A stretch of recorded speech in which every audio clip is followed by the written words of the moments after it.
In today's lesson, we will talk about how to outsmart an emotional manipulator. I'll be utilizing these different books so that you can understand the psychology behind the emotional manipulator. And I want to just say, we aren't just talking about a narcissist or anyone who is authoritative and has this Hitler like essence about them. No, an emotional manipulator is anyone who can alter another person's emotions. So this can be someone who plays victim to such an extent that they reel in their lover with their words of being needy and of being, kind of over the top with their emotional status.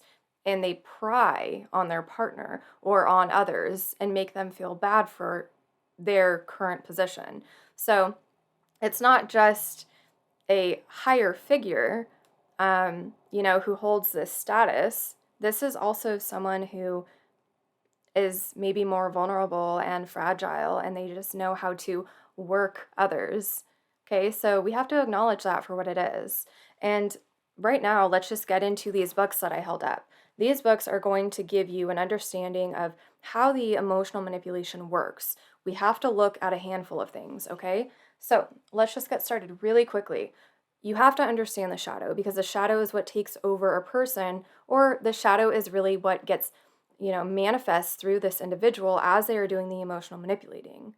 This is a part of the strategies, is you first and foremost have to understand this person and their behavior. So you have to study and gain knowledge. Knowledge is power, okay? So learn about the shadow. The shadow is an archetype in Jungian psychology, which, put simply, is repressed behaviors, repressed emotions, repressed behaviors that are deemed as bad to society. So this can be greed, anger, rage. It can be anything that sexuality, anything that is a bit more sinister, that is deemed as bad. And when this individual has to suppress that, they're projecting that outwards and they're kind of embodying this essence of whatever is deemed as bad. So you have to really understand the shadow and how this person is projecting themselves out to be, because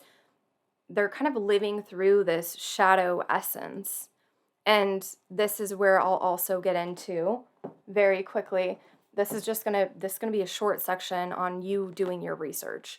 Very quickly, you have to learn about subpersonalities. So the different kinds of personalities that someone can take on. We have like we have so many. I honestly think that it's countless, because you can take a personality on like that.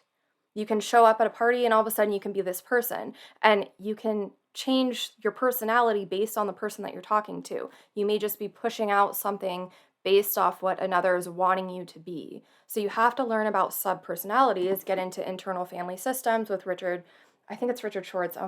I've read way too many books. Richard Schwartz, okay. Richard Schwartz, and learn about the different parts that reside in an individual. And then you'll go into psychosynthesis with Robert. Oh, actually, well, this is based off Robert Assagioli. I think that's how you say his name. I'm not sure. But this is kind of an extension onto it. So learning about someone's personalities and how they can reside in their low expression and how they can reside in their higher expression, and how a person takes this on and lives that personality type. Okay, this is very, very important, and I hope that I'm not going over your head too much right now. Please let me know in the comments below, but this is just for, again, the research that you need to do so that you can employ these tactics and you can see this shadow, you can see this person acting through, different energies which they are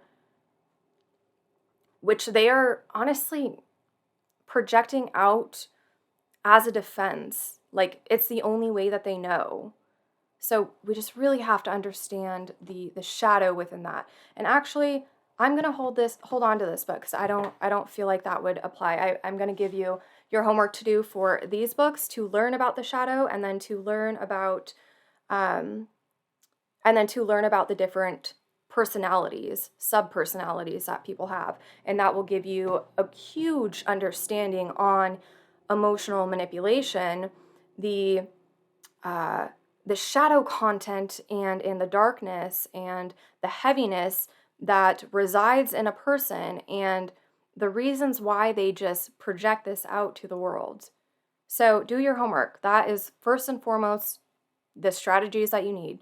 Sorry if you came here and you thought that this was going to be like, okay, like, have stronger boundaries. No, you have to learn about this stuff. You have to. Okay? So that is the first thing. Now there's two more things I want to get into. To have a strong strategy, you really need to develop a grounded sense of self where you are able to be in the body with another person projecting all of their needs and wants and desires and fantasies and rules and laws that they have onto you. You need to be able to hold your ground, to stand as firm as possible while another person is imposing their life onto you. And this isn't any kind of scenario. This is not just with the person who is kind of, consuming you right now. This is in every scenario. You have to have a strong ego. I talked about this in my last video, so check that out. But the the the overall aspect that I'm trying to get through to you right now is embodiment. You have to be able to hold your ground, to identify what you feel while this other person is coming at you, and be able to still sequence all of these feelings through your body as this individual is coming towards you with their vomit, with their words and their desires, whatever it is. So embodiment is going to give you a confident boost to receive and to not be shook or to not be fearful of this other person. Okay?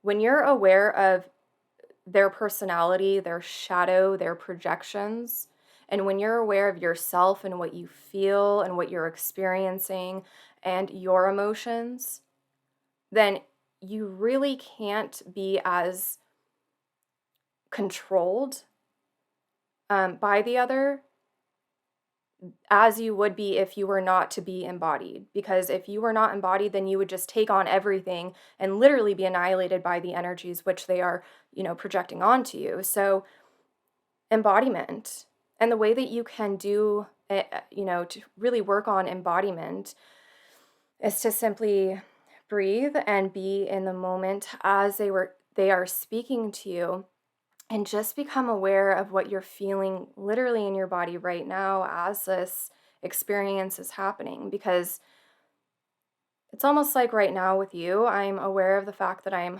lowering my body into this moment. I'm trying to relax a little bit more.